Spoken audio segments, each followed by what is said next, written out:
All right, we're back in session. The jurors are again present. Ms. Holt, do you have further questions? I do, just a few. All right. Detective Falk, when we broke, I was asking about some various purchases, and one of the purchases involved a lint roller, which is on July the 14th of 2011 from the Grove Barton Road Target. You remember, recall that? Yes, ma'am. And that lint roller, you described it as being a large, larger lint roller.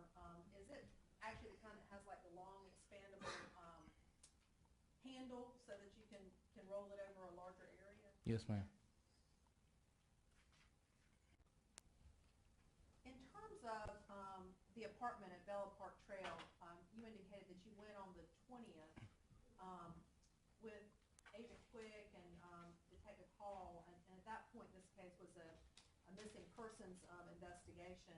After Laura's remains had been found in Texas, did you go back to that apartment? Yes, ma'am. And on what date did you go back? July 25th. And on that date, Detectives Gill and Latour were still in Texas and conducting that investigation, or that end of the investigation. Yes, ma'am. And you had already executed the search warrants with regard to the Dodge Durango, Amanda Hayes, and Grant Hayes on that Friday. Correct. So this would have been that Monday. Correct. Who went with you to the apartment on that day?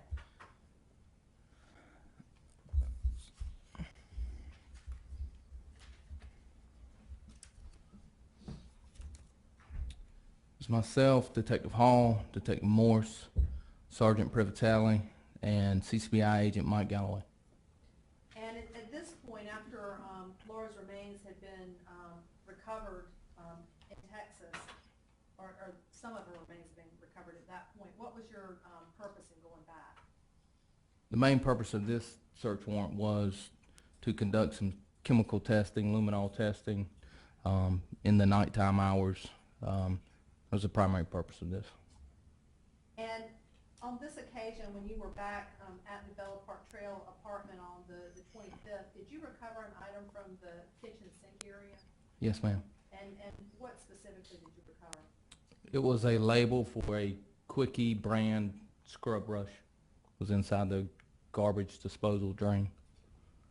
So it actually was not visible? You had to reach down in there to recover that? You could see it a little bit, you know, which is what drew our attention to it, but then you actually had to reach down in there to retrieve it. And it was in the garbage disposal area of the kitchen sink? Yes. Did you recover any Quickie brushes in the trash? Yes, ma'am.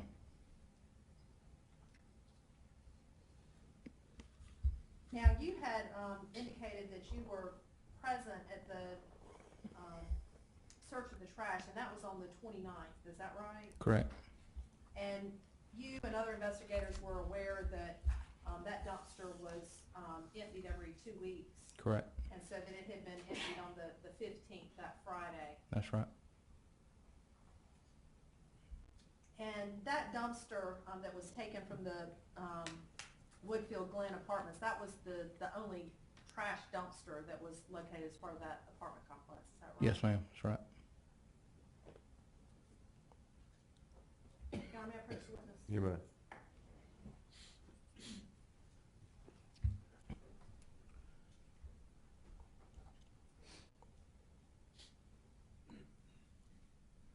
Agent Falk, I'm showing you what's already been admitted into evidence, 6 Exhibit 409.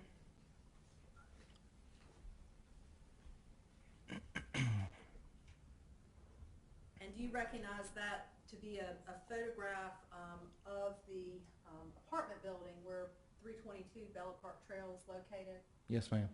And does it also show in the foreground of that photograph the trash dumpster area? Yes, ma'am. Now, may I publish this at this time on the All screen? right, sure.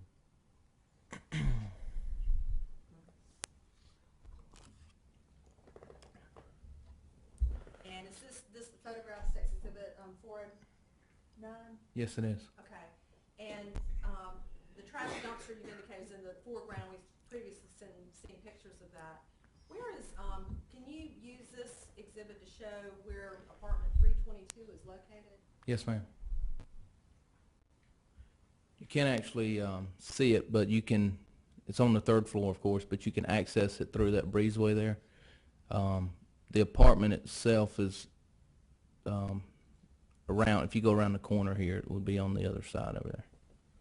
You can see part of a retaining wall that runs down that side of the apartment. Does that, the 322, does it actually face out towards that area? Yes, ma'am. That building right there in the background is ECPI, and it actually faces ECPI, so if you go around the corner. And the breezeway that you pointed out, is that a way to get to that apartment? Yes, ma'am. And are the hallways that access the individual apartments, are those interior hallways? They're interior, but they're not enclosed, so Okay. it's like a breezeway type. And so is there another entrance to this part of the apartment building that's kind of facing that other parking lot, or that ECPI building? Yes, ma'am.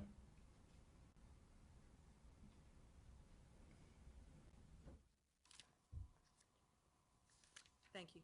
That's all I needed.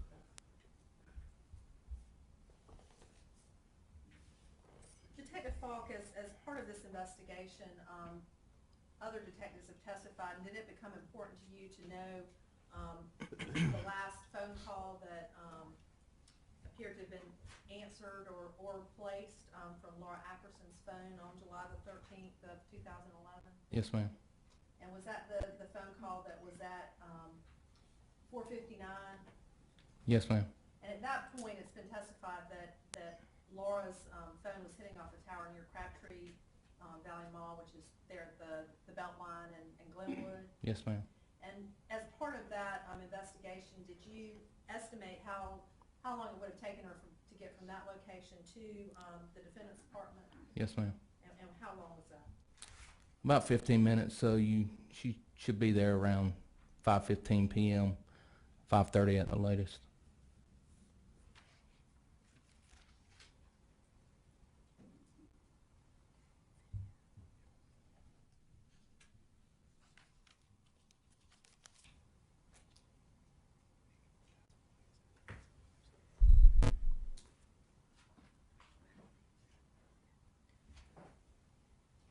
Detective Falk, as part of this investigation, you testified about recovering video from various locations.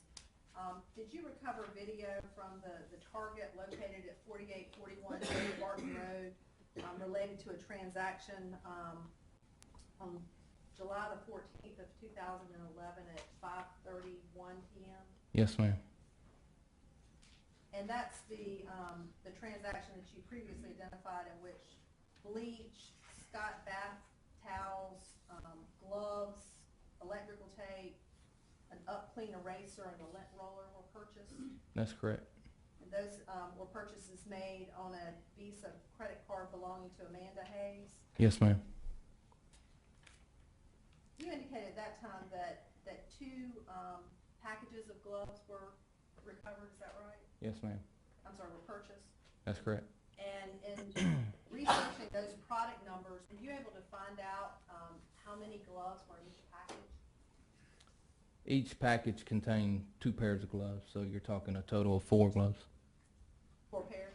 4, no, just 4 gloves. 4 pair of gloves, yeah. 8. Can I reference it? You may.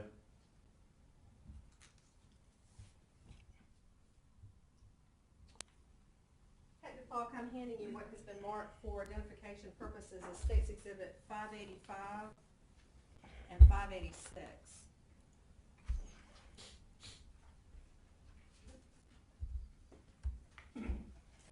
Do you recognize State's Exhibits 585 and 586 to be DVDs of the target video from 7/14/2011? Yes, ma'am. And is that what was turned over to you by the target loss prevention people? Yes, ma'am. And you've had a chance to view those videos, is that right? Yes, ma'am. And with regard to 585, is that actually a camera showing the entranceway into the target there? Yes. And is 586 actually showing the exit door from the target video? Yes. Your Honor, this time the state will move to introduce into evidence State's Exhibit 585 and 586. So be received. With regard to 585, the entrance video, have you observed that video and made note of the time that Amanda Hayes is seen entering Yes, the ma'am. store? And what time is that? 5:09 p.m. on July 14th. And have you had a chance to review State's Exhibit 586, or the exit door? Yes, ma'am. And at what time is Amanda Hayes seen exiting the target? 5:32 p.m. that same day. Your Honor, this time the state will request permission to publish State's Exhibit 586. You may. And just, I'm going to cue it up to 531. Okay.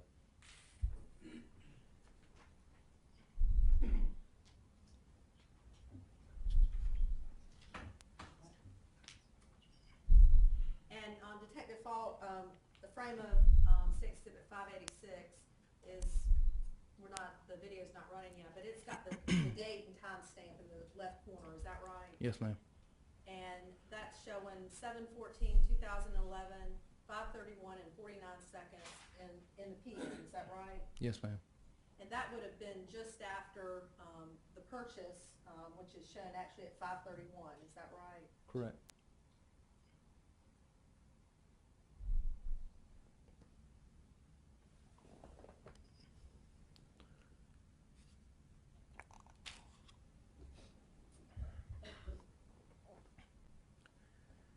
Did you see Amanda Hayes? Yes, ma'am. She actually leaving with a cart, pushing a cart? Yes. Does there appear to be anyone with her, any children, anyone else with her? No, ma'am. And when she went into the Target at 5:09, was she alone as well? Yes, ma'am.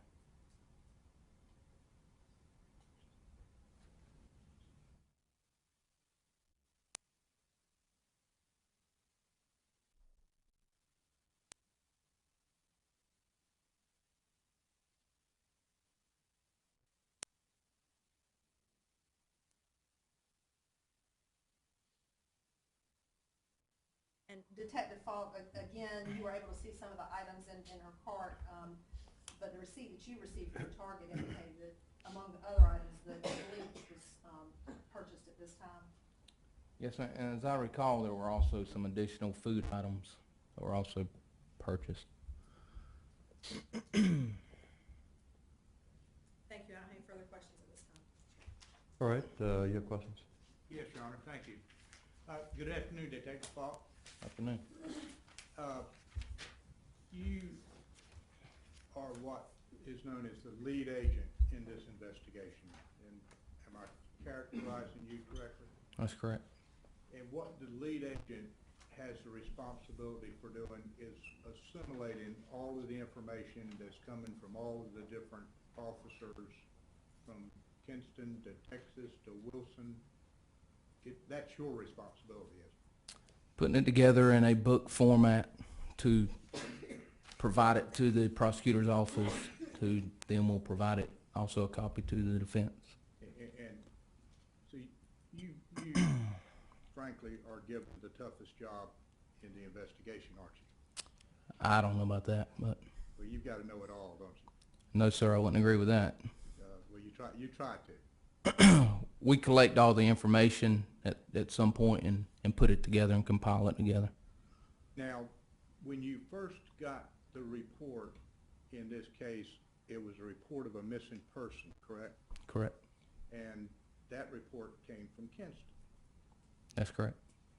One of the things that had been related to you from the Kinston Police Department was that Laura was missing, and that if her friend, Chevon Mathis, had told the police officers that if anything ever happens to me, go look for Grant. He's the one that did it.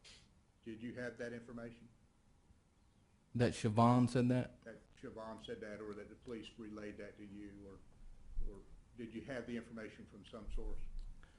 I don't know if we had it at that time. That phrase sounds familiar, but having sat through another trial, and I'm not sure when I first heard that information. At any rate, you very quickly zeroed in on Grant Hayes, did you?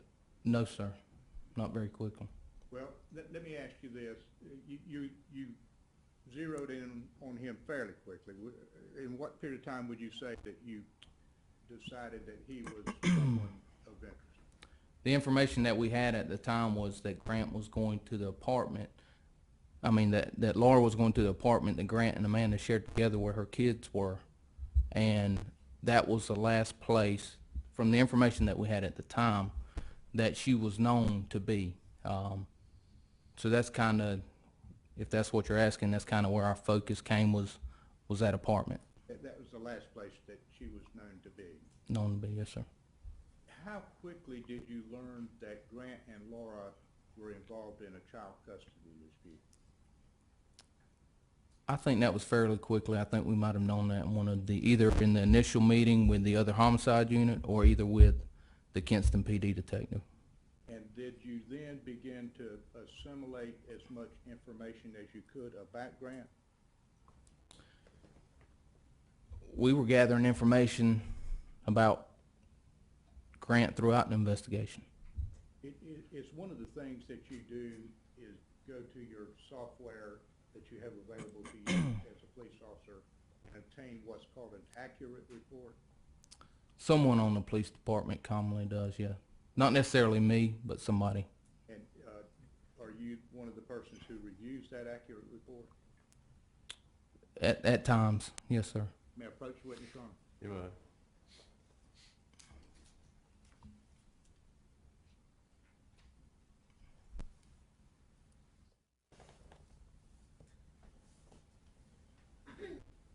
Detective Falk, let me ask you, if you will, to examine what I have marked as Defendant's Exhibit number 112 and ask you if you can review that.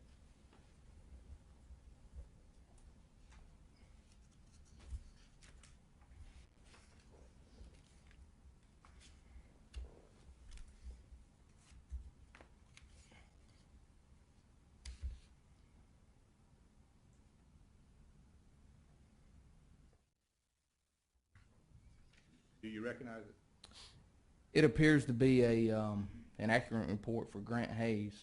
I don't know if this is the same copy that I have, but it appears to be an accurate report for Grant Hayes. Would you tell the jury what kind of information is provided on that accurate report?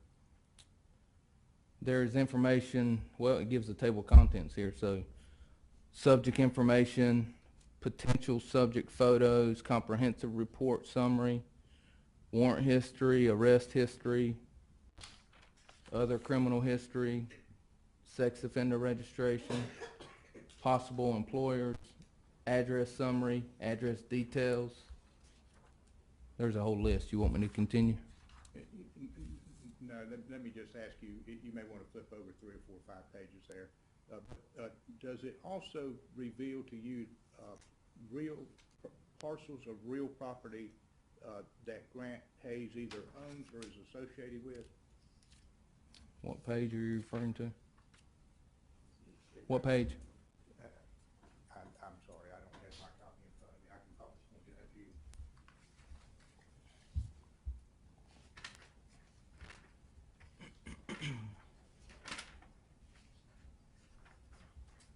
Your Honor, I would object to the contents. That's what we're Page going to get 7. into. All right, I'm gonna let him answer the question. Don't think the question asked about content. You can rephrase. Or contain information about parcels of real property that are owned by Grant Hayes or his family. Objection. Well, overrule as to whether or not it contains that information.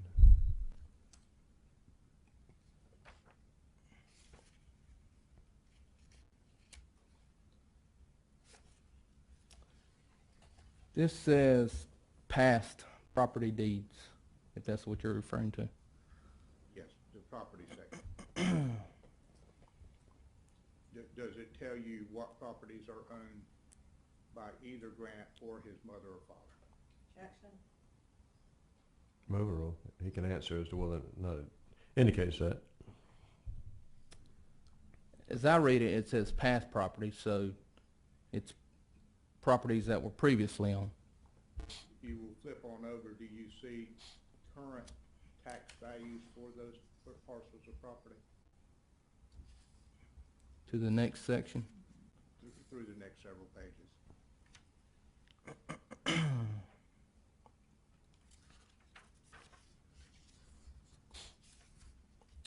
I see on the heading of some of these that it says most current ownership information. Is that what Yeah. you're referring to? Yes.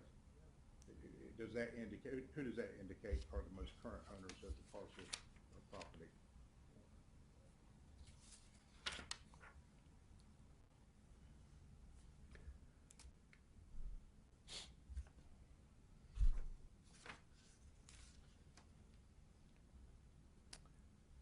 They all indicate Grant Hayes and Patsy Hayes. It doesn't distinguish if that's Grant the third or Grant the second, but But these are the properties that appear on the accurate report for Grant Hayes that was run by the Raleigh Police Department.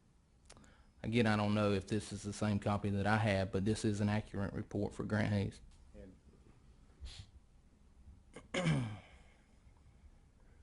does it appear to be the same kind of information that you obtained when you do the research? It appears to be a typical accurate report.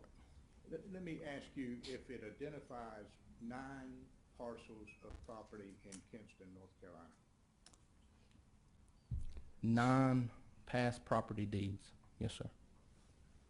At any time during this investigation, did anyone from the Raleigh Police Department to go to any one of these 9 parcels of property and search those houses?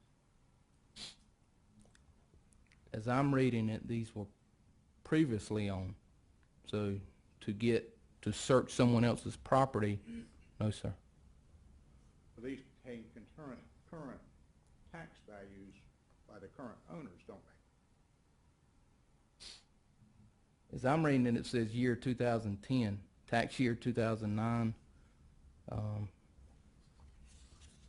assessed year 2010. This investigation happened in 2011, so. Well, you are aware that his parents lived at 1505 Holman Street in Kinston, were you not? Yes, sir. Were you also aware that they owned a daycare center at 217 East Washington Street? Were you aware of that? I'm aware that they own a daycare center. I never went to that, but I know a couple detectives went to the daycare center. Were you aware that Laura Ackerson had lived on the property next door to the daycare center? Yes, sir. Well, at some point I became aware that Laura Atkinson lived with Grant's parents, I believe, is the information I had. Did you also have information that after she moved out of the home with Grant's parents, that she moved into the property that they owned at 211 East Washington Street? No, sir, I did not.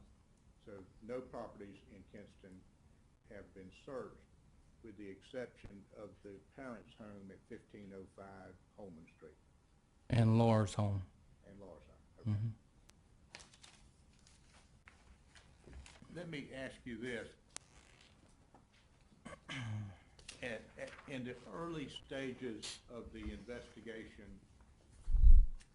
before this became a homicide investigation, I believe you indicated that it became a homicide investigation along about July 22nd. July 24th. July 24th. Prior to that, on July 20th, did you receive a report from Crime Stoppers that contained relevant information that was relevant to your investigation? I don't know. Can you be more specific? Well, We received several. You mind?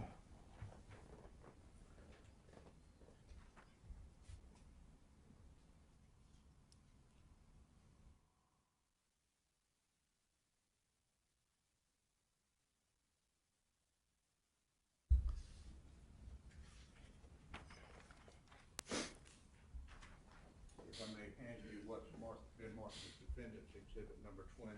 If you will, read it to yourself first.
Okay.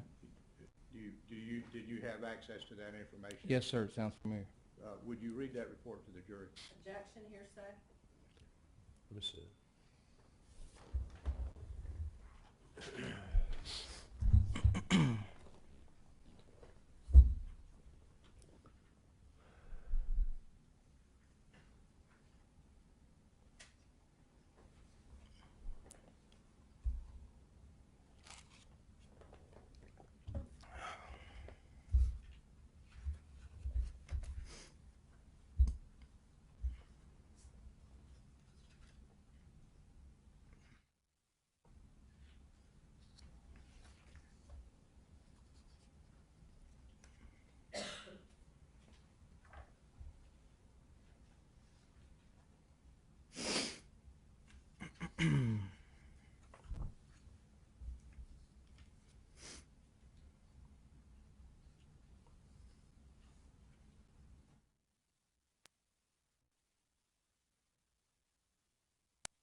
The objection's overruled. You may read it.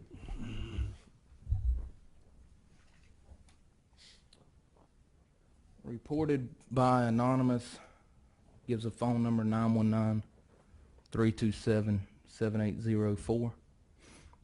Says, I play music and recorded a song with Grant Hayes in late 2007 or 2008, but quit dealing with him because he creeps me out.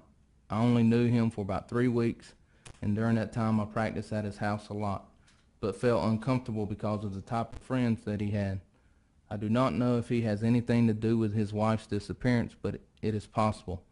I said so because one night we were drinking and we both went upstairs, and while we continued drinking, he told me that he chokes people. He said that he was going to tell me something, but I should promise him that I would not tell anyone. Then he said that he killed a man when he was younger but was never caught, and no one knew that he did it. I did not go back to his house from that night because I did not know what to make of what he told me, and I have not seen him since. We recorded a song, but he edited me out of it and re-recorded it without my voice. Grant Hayes is creepy and had shady friends who were drug dealers, both sellers and users of cocaine. At the time, he lived in a brand new house that I think valued somewhere around $600,000, and I often wonder where he got the money from to afford it. I will speak with the detective, but I want to remain anonymous because he will know it is me if it is mentioned that I recorded with him. Thank you, sir. After you had information that Grant Hayes was a potential suspect. I believe you indicated, did you not, that you went to the home where he lived at Bella Park Trail? That was on, you went there 3 times, didn't you? Yes, sir. And the first time that you went there, if I recall correctly, did you indicate that you found an a receipt from the Apple store? Yes, that's correct. And that receipt was for the purchase of an Apple adapter cord, am I correct? It was for a power adapter, yes, sir. During your investigation, did you learn that Grant had been trying to sell his Mac Pro Apple on Craigslist? And actually sold it, yes, sir. And he did sell it. And later, did you later recover that from the person that he sold it to? Yes, sir. One of them. On July the 14th at approximately 8:45 p.m., 2011, did you retain a videotape of Grant at the Apple store buying the Apple adapter cord for a computer like the one that you later recovered? We got a video that shows that purchase at that date and time. Yes, sir.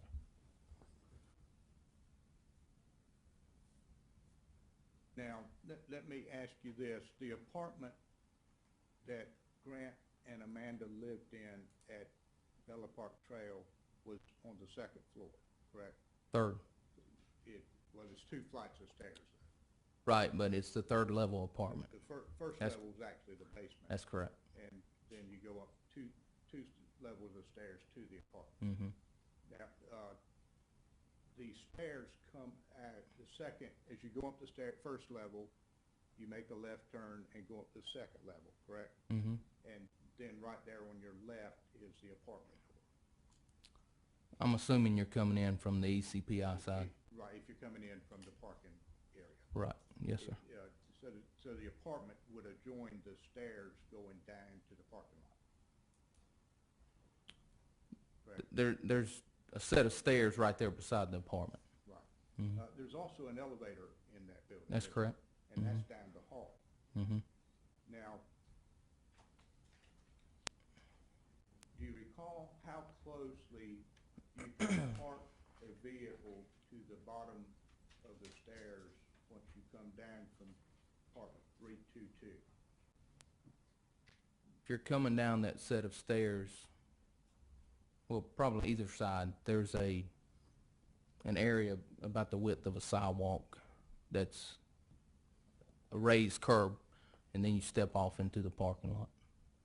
Not very far, is it? At the bottom of the steps, well, then you go down, I guess, a little walkway.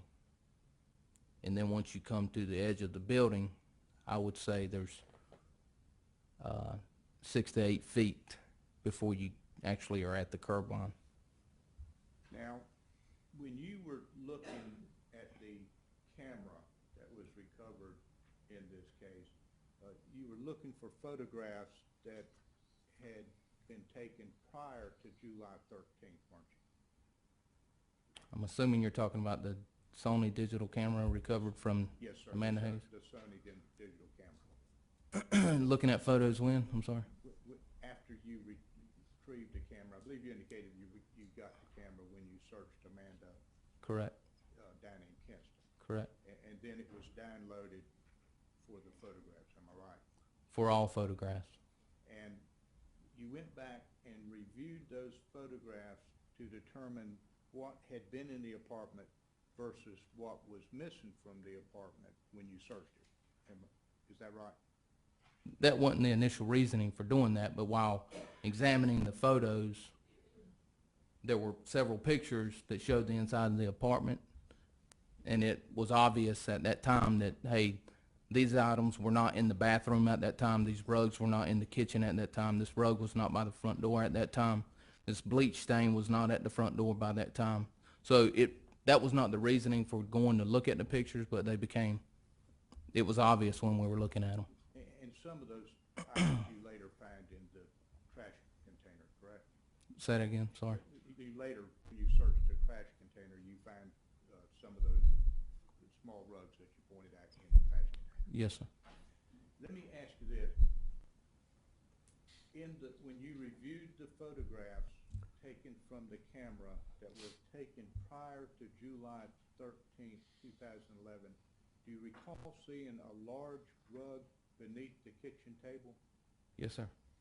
That rug wasn't there when you went back on your first search, was it? That's correct, it wasn't.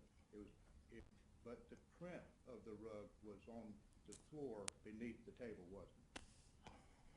That I don't recall, but I know the rug wasn't there. The rug was missing. The rug was gone, yes, sir. Did you ever find that rug? No, sir.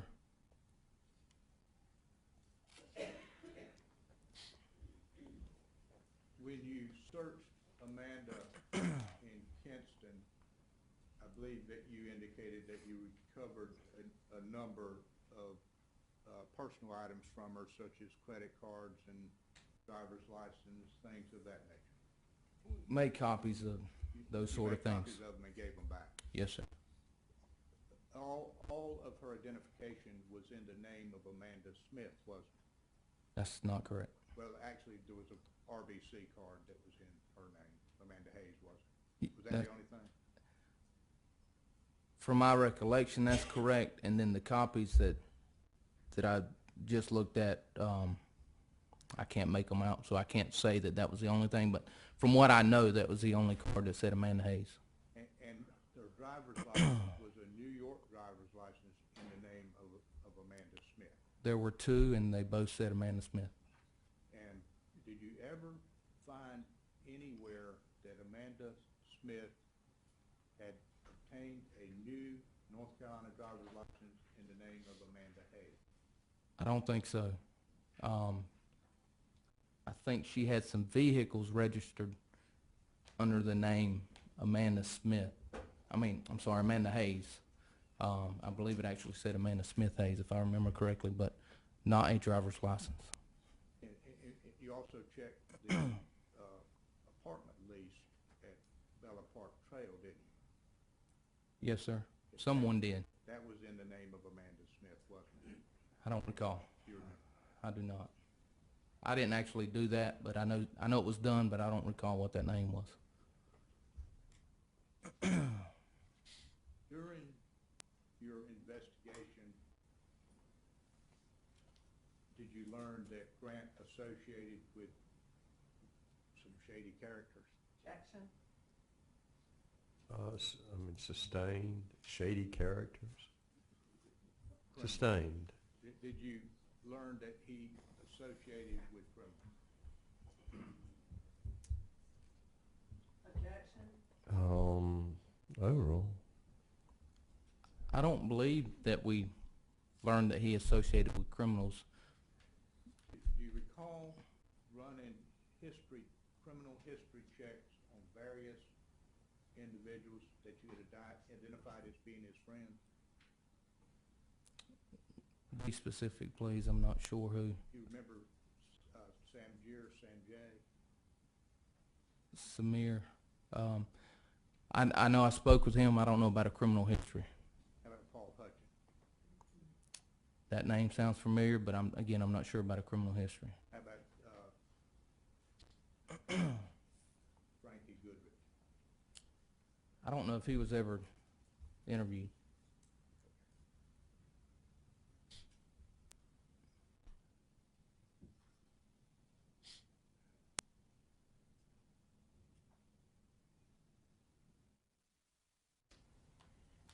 I believe you indicated that when you searched the trash container that had been removed from the Bella Park Trail, that you had already determined that the trash had been dumped on the morning of July 15th, 2011 at about 9:30. I know it was July 15th. I'm not sure what time.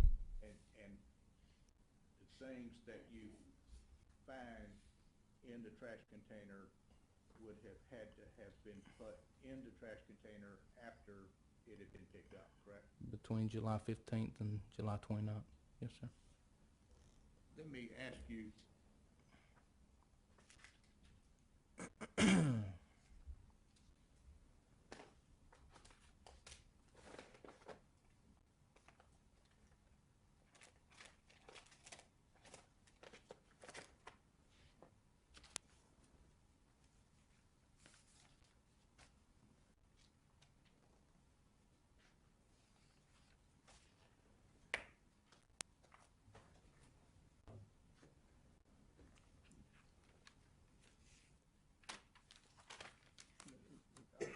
I'll come back to that.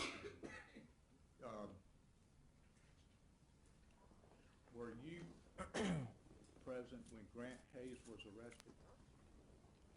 No, sir. Were you aware that he was held in a holding cell at the Raleigh Police Department for approximately 6 hours? We don't have any holding cells, so no, sir. Or was he held in an interview room? I know he was in an interview room. Did you have an opportunity to monitor what he was saying and doing when he was in the interview room?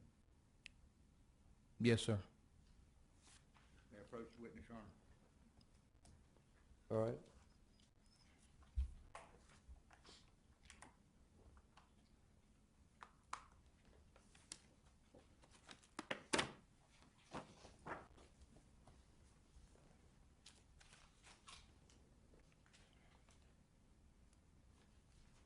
Approach.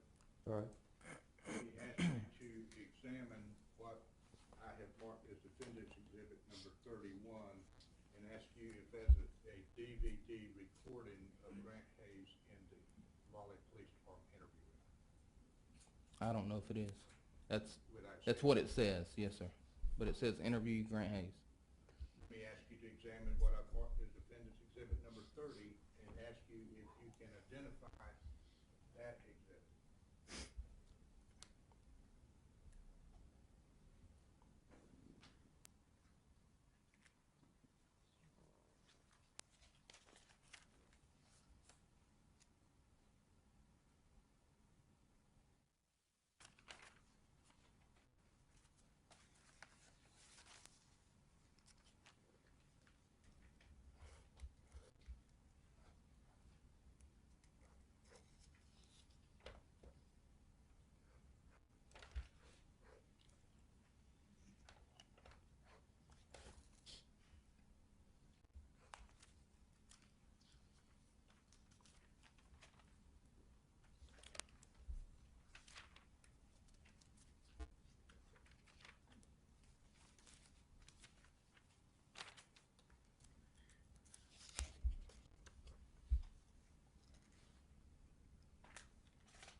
This appears to be a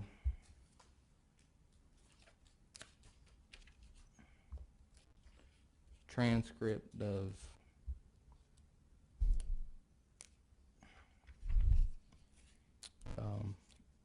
the interview and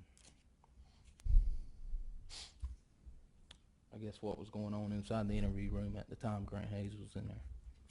And he was actually in there for, what, about 6 hours?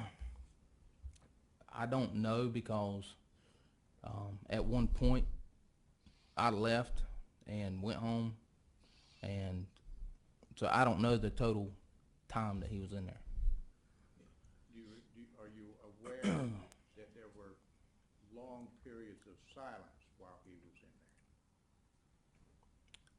there? I have reviewed his interview, and that sounds accurate.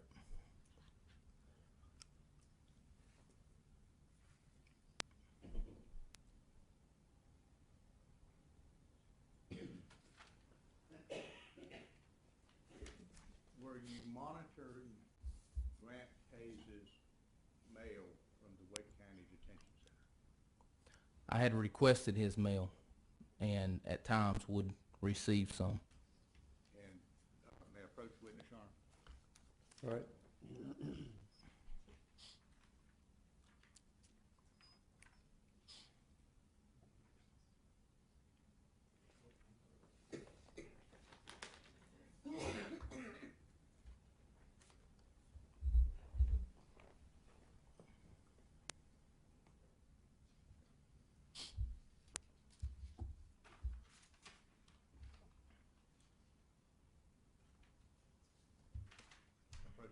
You may. Let me ask you if you recall monitoring what I have identified as Defendant's Exhibit number 133.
The content of it, I don't recall, but I recall the name and address on the front of it. You recall the letter that it was mailed in, but not the, The name and address on the front seems familiar. But we got a lot of jail mail for both Grant Hayes and Amanda Hayes. And I seemingly did review all of it at some point, but didn't memorize it. So the name I recall, but the content I don't, you just don't remember the contents of the letter. not specifically, no, sir. Okay.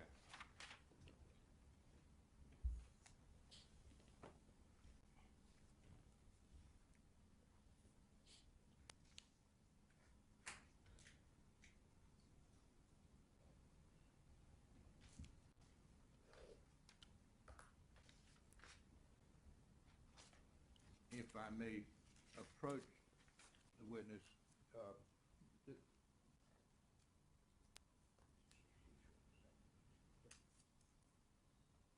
if I may approach you. Sure.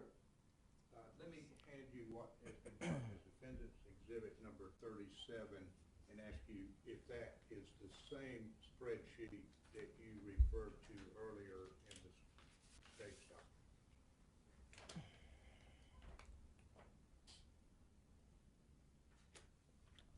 They appear to be the same. And Yes, sir. if you will, flip on through there and tell me if the attachments to this exhibit are the receipts that correspond to these various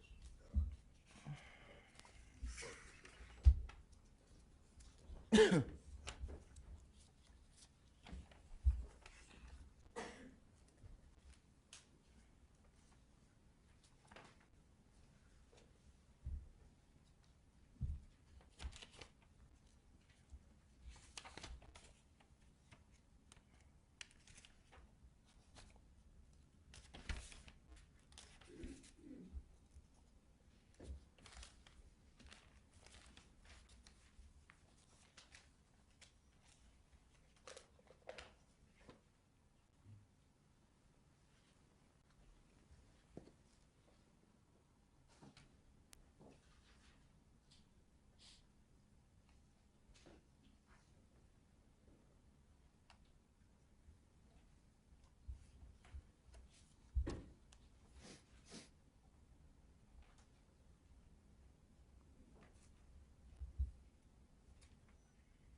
I don't know if they're all inclusive, but the ones that are in there look familiar to me. Yes, sir.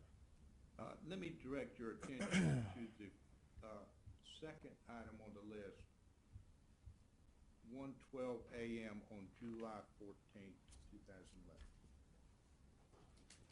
That is a purchase at the BP station, yes, That's correct. at the gas station, correct? Correct.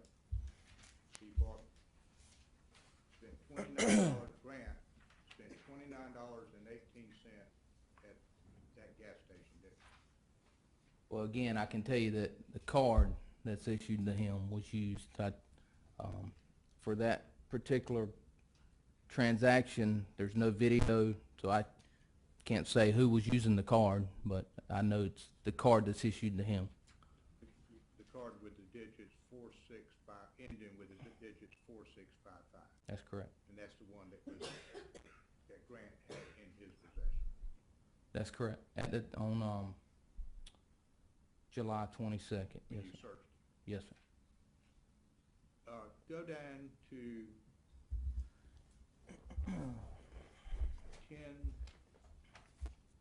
10:41 p.m. on July 14th, 2011. You find that one? Yes, sir. That's a purchase from the Kangaroo, isn't it?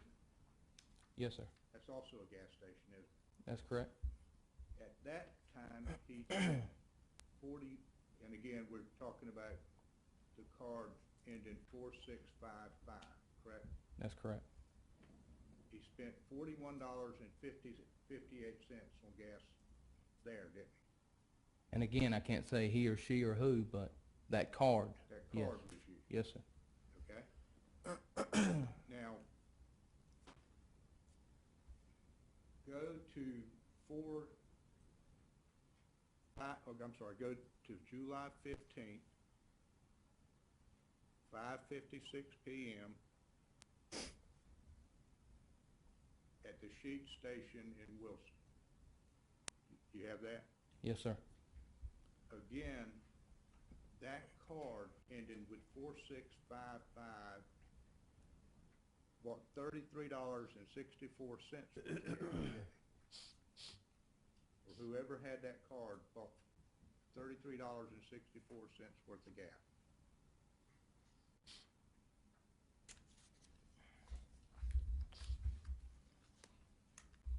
I'm gonna take this apart and look at your Sheets receipt, because one of them was gas and one of them was not gas, and I can't recall which was which.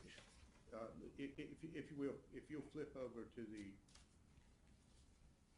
Sheets receipt, That's right. That's $33.64 at the gas pump. at the gas pump. Yes, sir.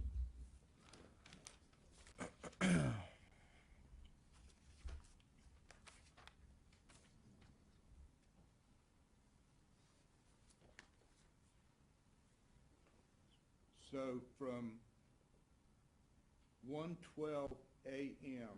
on July 14th, 2011 to 5:56 p.m. on July 15th, 2011, the person with Grant's card bought $104.40 worth of gas, didn't he? I can't say that. I mean, And you add them up? one purchase is at a BP, but it doesn't say whether it's gas or not. One purchase is at a Kangaroo. Again, it doesn't say whether it's gas or not. The third purchase is at Sheets at the gas pump, but if you're familiar with Sheets, you know you can place a food order at the gas pump. So the total amount of gas that was purchased, if I know at least some gas was purchased, you would think, because of the transaction at the gas pump at Sheets, but I can't say all of that is gas. And well, the BP's a gas station, isn't it? But they also have a store, And the Kangaroo is a gas station. and they also have a store. So on those three purchases, we have $104.40. You want me to add them up? Take my I'll word. take your word for it. Okay. Let's back up now. If to the first purchase on your spreadsheet, July 13th, 2011 at 9:42 p.m.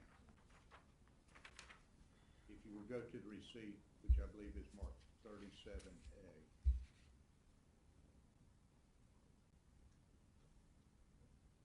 Will you agree that what was purchased by Amanda on that occasion was 2 kids' 6-piece nugget meals, correct? 2 kids, 6 nugget meals, 2 regular sandwich meals, and 4 drinks. Yes, sir. Two kids' Sprites, correct? Yes, sir. And 2 medium Dr. Pepper. That's correct.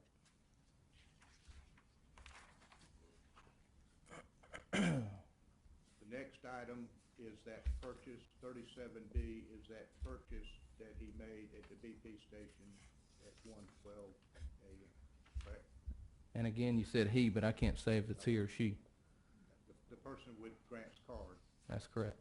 purchased that amount of money at the BP station. That's correct. The next thing that happened is someone using Grant's card, shows up at the Black Flower, correct? That's the next thing that we know about. Yes, sir. Now, when you leave Bella Park Trail, the address at Bella Park Trail, and go to Glenwood Avenue, the Walmart at Briar Creek is to the right, approximately 5 miles to the right, isn't it? That'd be accurate. But he didn't go right, did he? I don't know. Well, the first place that he shows up using his card is at the BP station, and that's 2 miles to the left, isn't it? And again, you said he, but I don't know who. But I know that the first purchase after the Chick-fil-A purchase that we know about is at the BP using that particular card. The next purchase is at the Black Flower using that particular card, but where he went in between those 2 times, I have no idea. He or she or whoever, I don't know. Whoever's using Grant's card shows up at the Black Flower. A purchase is made using Grant's card at the Black Flower, yes, sir. Actually, 2 withdrawals, ATM withdrawals. And 2 withdrawals from the ATM machine. That's correct. Now, you've been to the BP station where you bought, I'll use he. That's, okay, Just for convenience sake. okay. I'm talking about the person with the card 4655, I'll just call him he. Okay. If that's okay with you. The next thing he does is, well, you know, you've been to the BP station, haven't you? Yes, sir. They have an ATM machine there, don't they? I don't recall. Well, right across the street is the RBC Bank, Basically, right across the street. they have an ATM machine, don't they? Yes, sir. But he didn't go there either, did he? There's no record that we have of a withdrawal or anything being made at that time from there. Record that you have is that he drove into town approximately 8 miles away and withdrew some money from an ATM machine. That's the next transaction we know about. Were you able to determine whether or not he met someone there? No, sir.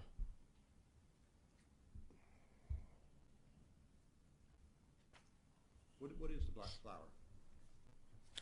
It's a bar. I believe they probably have live music sometimes. I did go there, and they had a stage area. So I've never been there personally, but Would you call it a rough spot? I don't know, sir.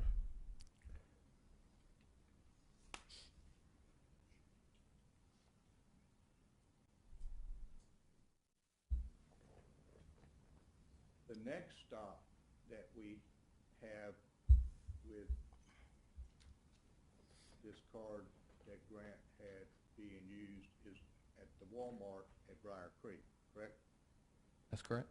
So based on the purchases, he's left his apartment at Bella Park Trail, turned left and driven all the way into town, correct?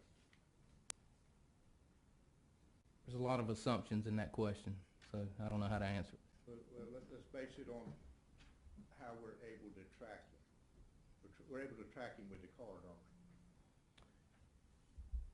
From the records that we have, and again, you're saying he, but whoever's using this card, prior to the transaction at BP on Glenwood, I don't know where that person was. And in between those transactions, I don't know where that person was. All I can tell you is that those transactions were made at those particular times. That's all I can tell you. And the last transaction, the last withdrawal from the ATM machine was at the Black Flower was at 1:29 a.m., correct? That's correct. Now, do you know how far it is from the Black Flower back to the Walmart at Briar Creek? I would say probably at least 10 miles or about 10 miles. And in order to get there, at least the shortest right there is to go right back down Glenwood Avenue, right past the BP station where he's just bought gas, and then on out to the Briar Creek Walmart, correct? That would Sustain the form. What's the shortest way to get from the Black Flower to the Walmart at Briar Creek? Glenwood Avenue. And the BP station, in order to get there, you have to pass the BP station where the purchase was made at 1:12 a.m., correct? If you take that route, yes, sir. He didn't show up at the Walmart until 2:32 a.m., That's correct. more than an hour later, correct?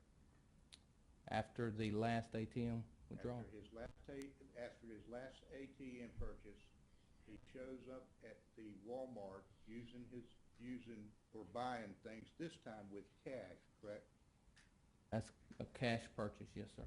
But in order to travel that 10 miles, he's taken an hour and 3 minutes, hasn't he? Objection? Sustain. What is the period of time between the last transaction at the Black Flower and the next transaction at the Walmart? 1 hour and 3 minutes. Next transaction, and that's the transaction, if you'll flip over to the exhibit number.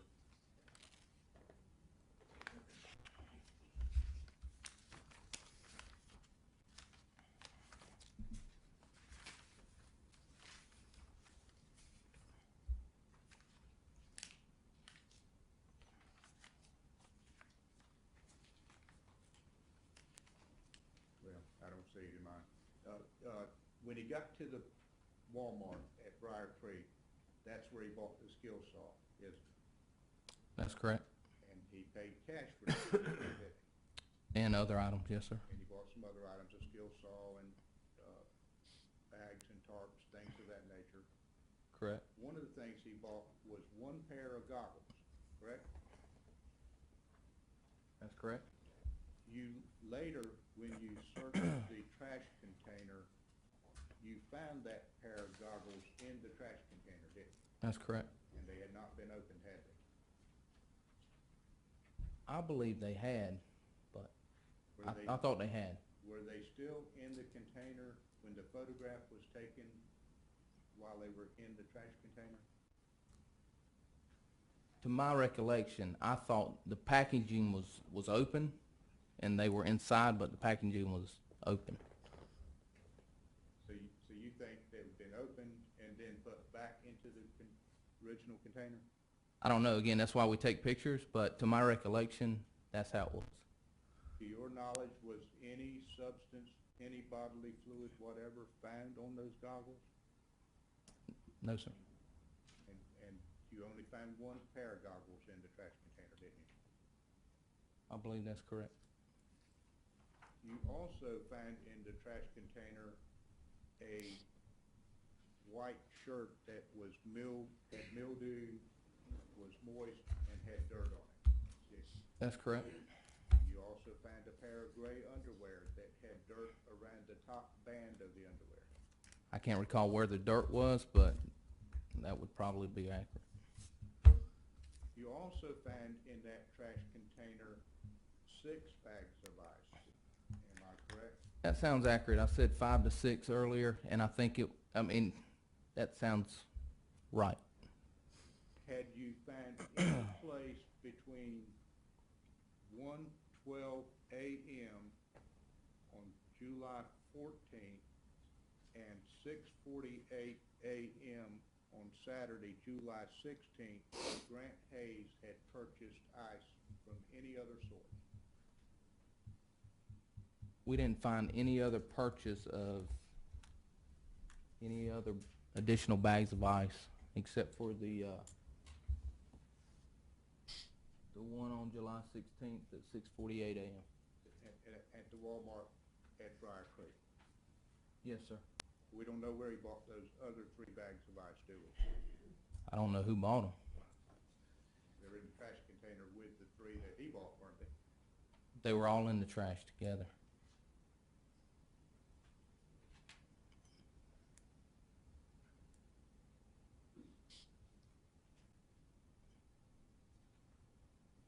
You talked about that purchase from the Walmart. I'm sorry, let me back up. Next purchase, or the next document, if you would refer to 37C.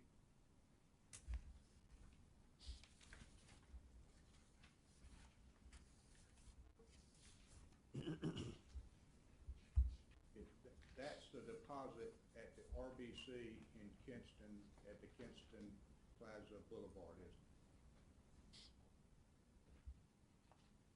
That's correct. And that was a deposit of $350 cash, wasn't it? Yes, sir. And that deposit was made on the inside of the bank, wasn't it? If you'll go to the second page of the document.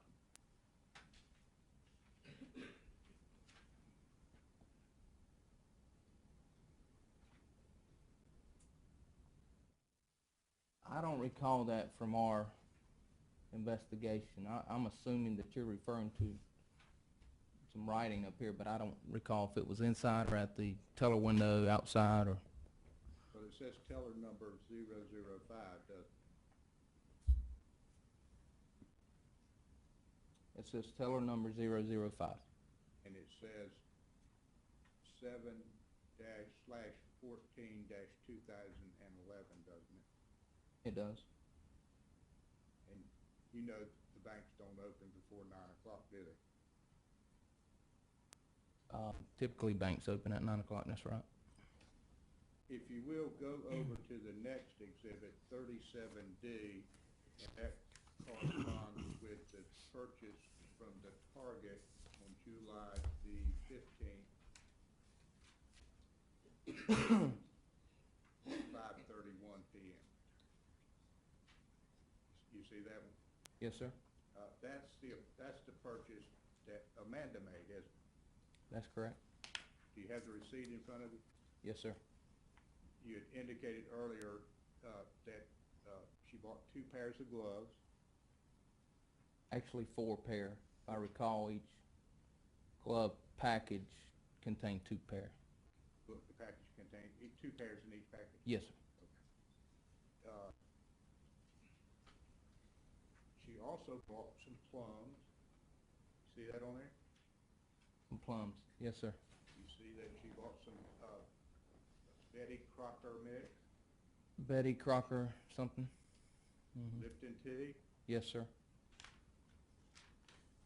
Horizon, whatever that is. You know what that means? I think we determined that to be some sort of health drink or something, and may have even found that in the trash, as I recall, but I can't be 100% sure on that. But I believe that's some sort of healthy drink, something. Maxwell House Coffee, That, I would assume that's what that stands for. Yes, sir. green beans, juice. She's buying grocery items while she's there, isn't she? there are some food items purchased with the other stuff, yes, sir. Let me ask you, if you will, that next item on your spreadsheet was a purchase that Grant made at the Apple Store. That's where he bought the Apple adapter cord, correct? That's correct. It's the same Apple adapter cord that he had advertised on Craigslist earlier, and that you later recovered from the person who bought it. I don't know if it's the same one, but as Ms. Holt was describing earlier, it was the same type. It was just like the one that should have gone with it. Yes, sir. Does it appear to you that for some reason that an Apple cord has gone missing? Previous to this purchase, Yes, sir. and I'm not familiar enough with Apple computers. I don't know if they even come with a cord, so, but all I can say is that he purchased one on this date and at this time. I don't know where another one was. What you know is that as of that moment, he needed an Apple adapter cord. Jackson? Sustained. And as of that moment, he bought an Apple adapter cord. He bought an Apple cord, power adapter at that time, yes. Go down to the next item on the list,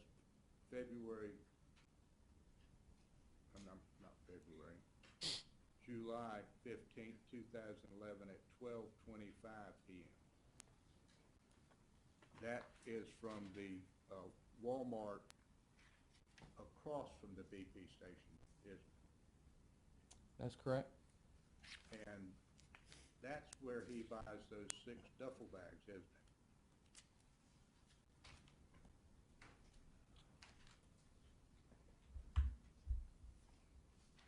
That's correct. He still hasn't bought any ice, has he? That you know of. Not that we know of. That's correct. Still hasn't bought any coolers that you know of. That we know of, that's correct. And of those 6 duffel bags that he bought, he later returned 3 of them. When was that, the next day? That was the next day, yes, sir.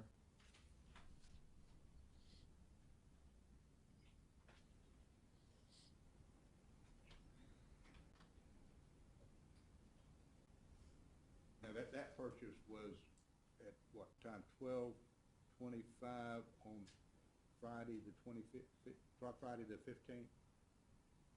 You're referring to To the duffel bag? Purchase of the duffel bag. That's correct, 12:25 on July 15th. Then he leaves sometime Friday afternoon and drives to Wilson, doesn't he? That's correct. How far is it to Wilson?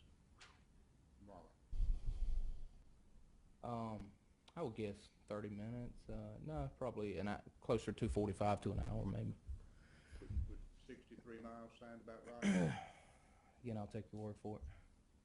I'm not sure. How far is it from Raleigh to Kinston? Probably an hour and a half. About 90 miles? That's probably accurate.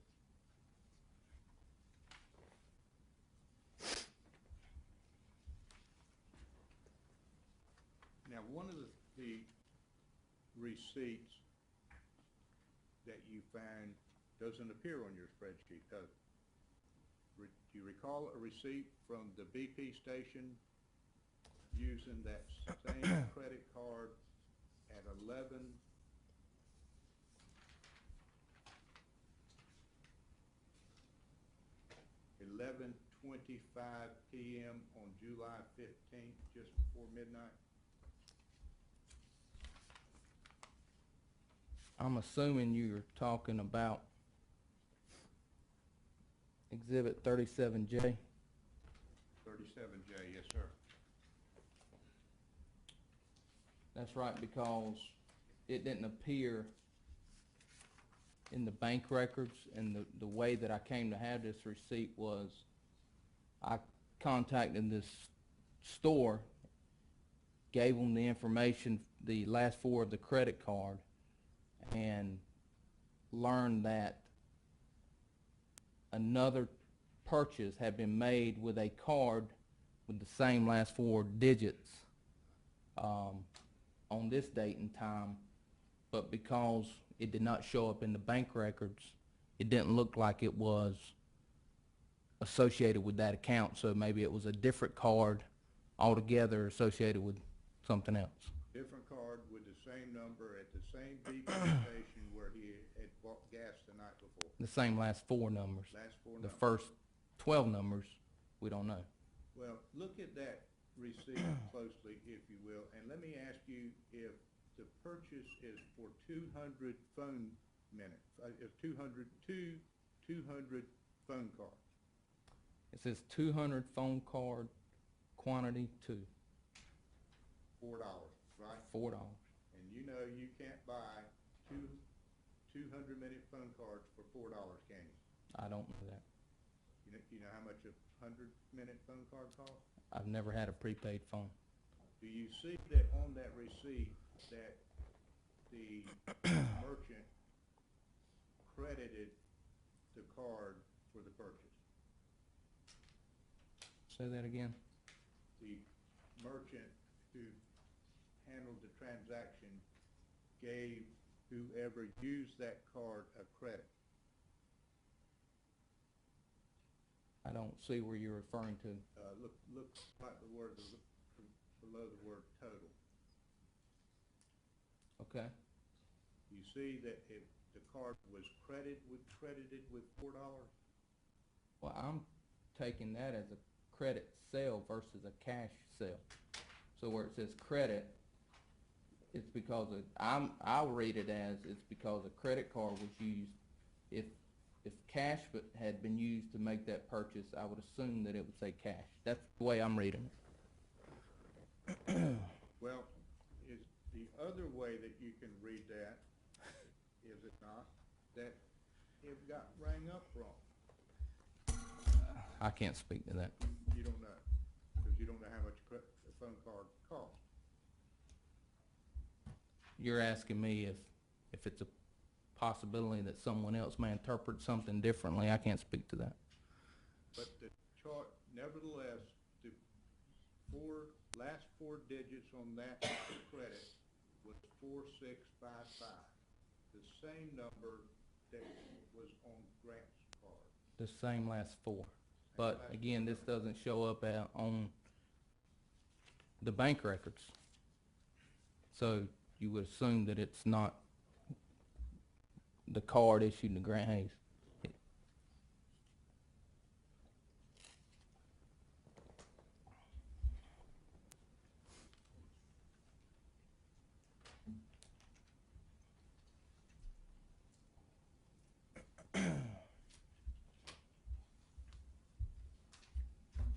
Were you here earlier when you heard the U-Haul lady testify Yes, sir.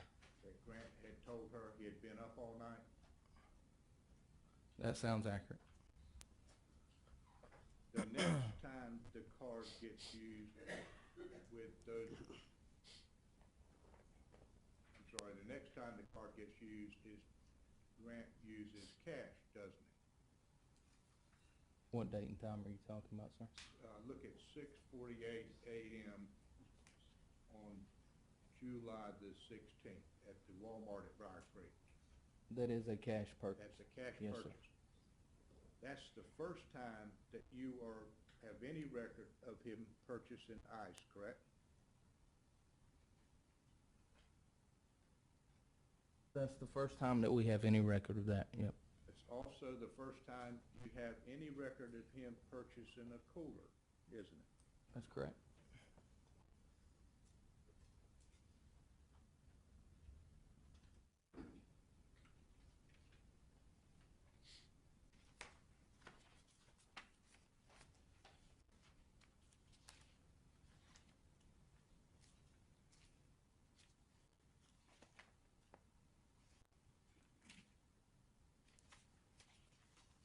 Now, is that the same cooler that he returned later that day? Or do you know? I know it's the same type of cooler. I don't know if he had another one already. He bought a 120 quart cooler, and then later that day, he returned a 120 quart cooler. That's correct. But you found a 120 quart cooler in Texas, didn't you? That's correct. The next time you see him making a purchase on that Saturday after he's left the Walmart is at 1:14 p.m. when he shows up at the Pep Boys. There's the Netflix purchase, but aside from that, that's the next purchase. Yes, sir. Let me ask this, if you know, when he returned that 120, he bought a 120 quart cooler at the Walmart that Saturday morning. Correct. July 16th, 6:48 a.m. Yes, sir. Are you able to tell when he returned it, he bought another one, didn't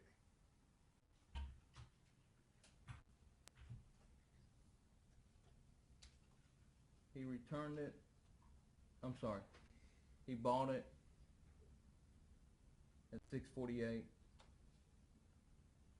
He returned some duffel bags at 7:10. Then at 7:12, he purchased a 75 quart cooler. Then later that afternoon at 3:45, he returned a 120 quart cooler. And then at 4:07, now he returned it at a different Walmart. And then at 4:07, he purchased another 120 quart cooler. Can you tell from his purchases, is he trading in a cooler without wheels for a cooler with wheels? I'd have to look at pictures, I don't recall. I don't think the big 120 quart cooler, pretty sure it didn't have wheels.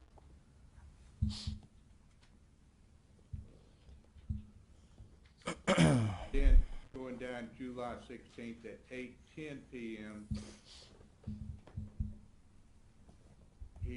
is that when he purchases 2 more coolers?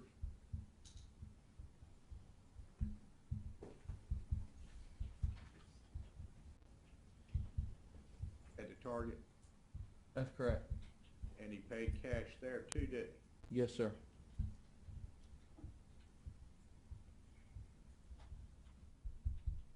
Then at 8:29, he's still at the Target, isn't Yes, sir. he? That's when he buys that CB radio and the lock for the trailer, isn't it? No, sir.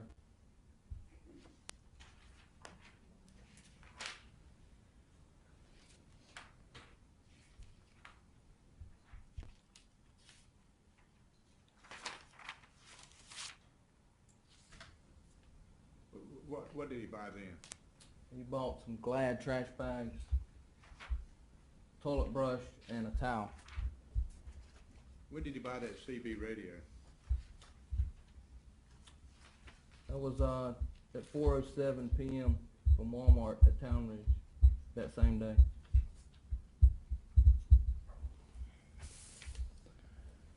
And you've reviewed the videotape from 8:10 when he bought the 2 coolers, have you not?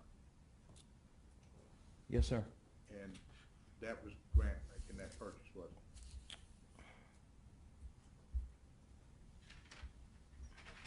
Yes, sir.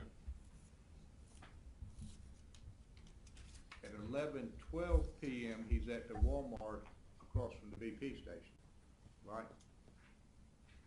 At what time? Sorry. 11:12 p.m., that's Saturday night.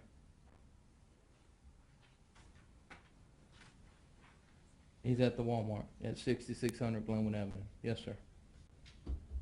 And what he's buying there is fishing equipment, isn't it? That's correct, and I believe he also bought a drink of some sort.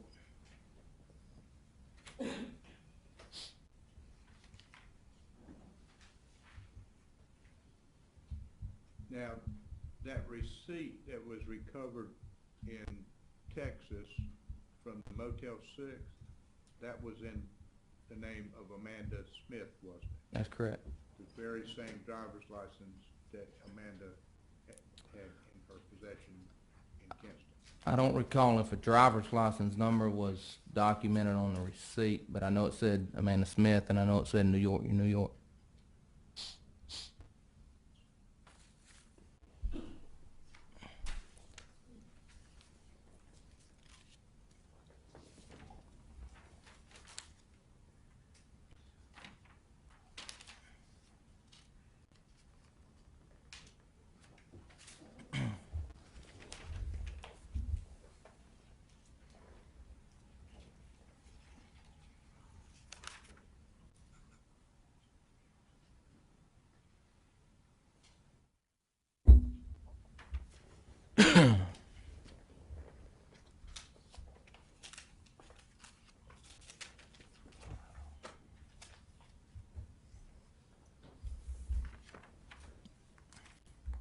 I believe you testified earlier about the last phone call that Laura made on July 13th, 2011, that as having been made at 4:59 p.m. That's correct.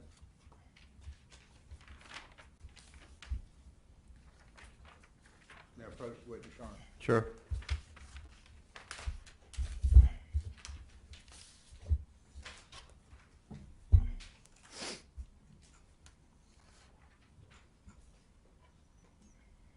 Let me ask you to examine defendant's exhibit number 35 and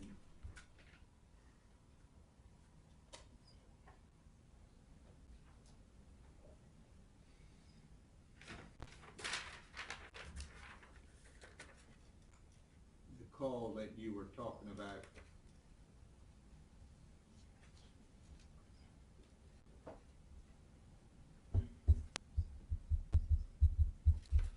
Is the number 58 right here, am I correct? I don't know. Where Laura's cell phone number calls Grant's cell phone number. Can I see it for a second? Yes, I'm sorry.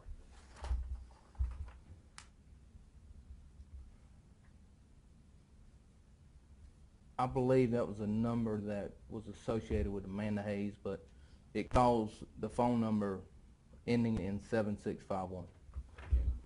To your knowledge, that's the phone that Grant was using that night. I don't have knowledge of that. My understanding was the number ending in 8581 was Grant's number, and the number ending in 7651 was Amanda's number. Well, let me ask you this, what's the next number that is called from 7651? 201 310 3595. Did you make any effort to determine who that number belonged to, I believe I did, yes, sir. and who was that? I think it's the voicemail. So he's contacting his voicemail immediately after talking to Laura. Jackson, Um, for the form of the question? okay, sustain the form. The next call is to his voicemail.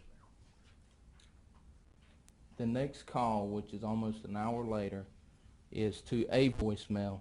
I don't know. It's a voicemail, and it's from that phone number ending in 7651.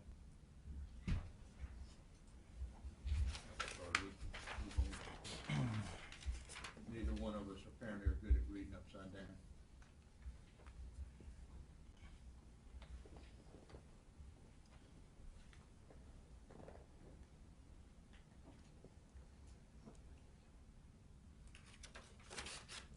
Do you see here at call 62, number 62, that 7651 number calls Laura's number?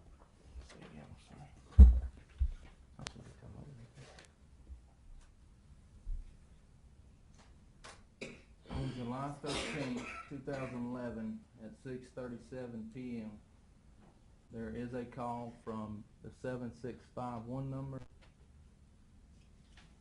to Laura's phone number. And it happens again at 6:49 PM that day, doesn't it? That's correct.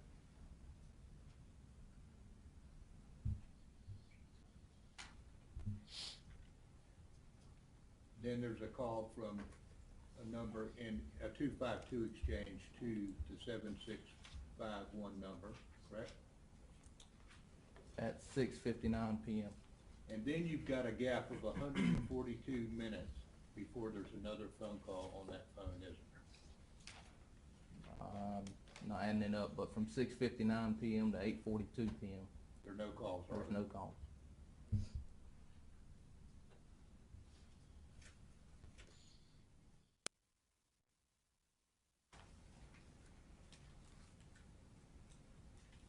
The first number that is called after that hour and 42-minute gap is that same voicemail system, isn't it?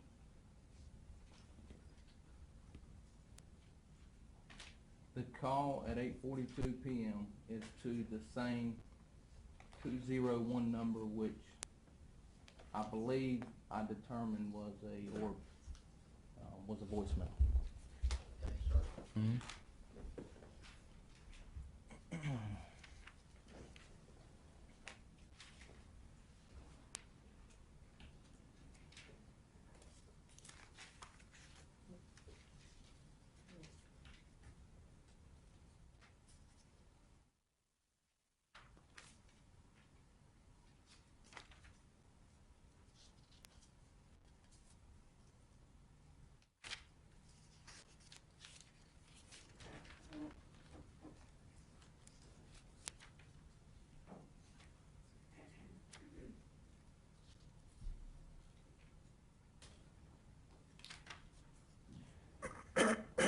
Have you ever seen the talented Mr. Ripley?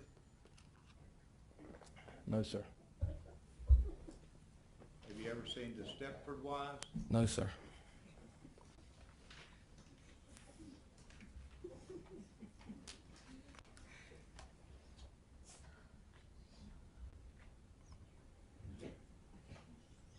Yeah, approach witness, Your Honor. All right.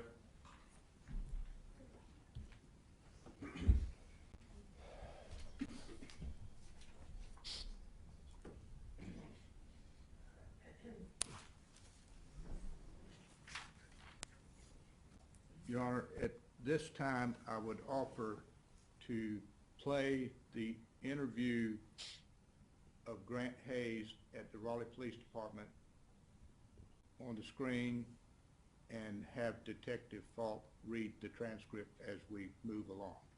State would object. Sustain.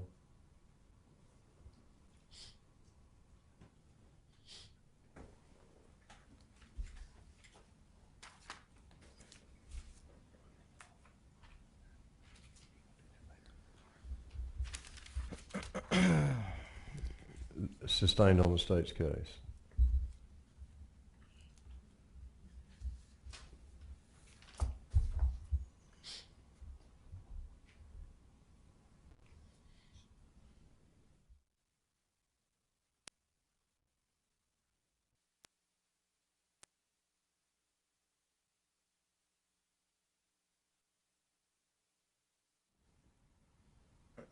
Are you familiar with the way a prepaid cell phone works? Somewhat, but like I said, I've never had one, so not entirely. You find in that trash container an empty prepaid cell phone box, didn't you? I think we found two, or at least remnants of two. Did you find any cell phones in there? No, sir. And are you aware that the way the phone works is you go to a store and you buy the phone and you buy a card with minutes on it? And I'm not sure about that. I don't know if they come with minutes. From my limited knowledge, I know that you can buy phone cards with minutes on them, but I don't know if when you purchase the prepaid phone, if it already comes with some minutes on it. I'm not sure.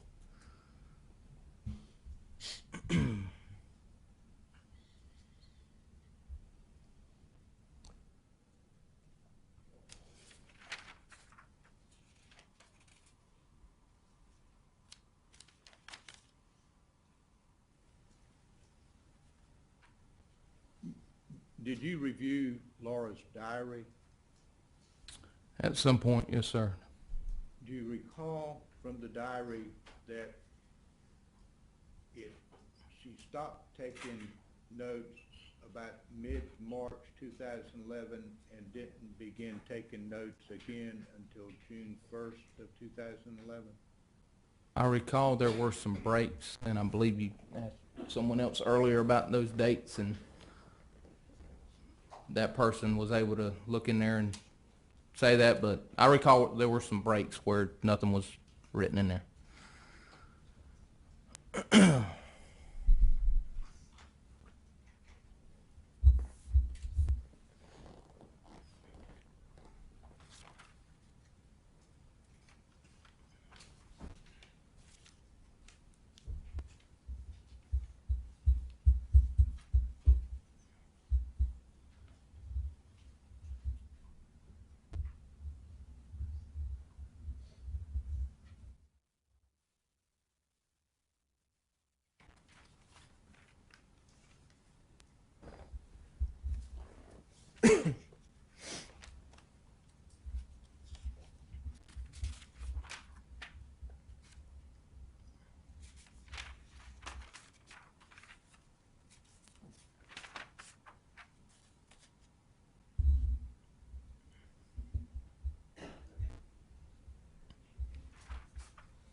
You know how much gas is selling for today? Not really. I would imagine in the neighborhood of $4. I don't know. $3.29, be closer? Possibly. I have a city car, You have so a I don't city purchase car. it. You don't pay for it, do you? That's right.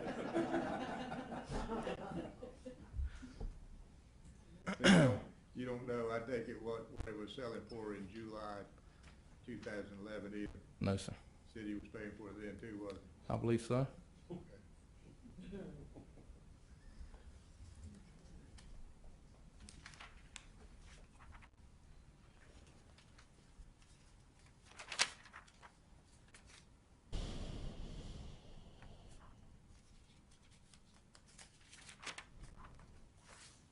May I have a moment, Your Honor? Sure.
Redirect. I do. All right, let's take a break then. All right, folks. You haven't heard it all. Keep an open mind. Don't forward express any opinion about any minor controversy. Come on back in about 10 minutes and we'll proceed on. The jury can take a 10-minute break. Thank you.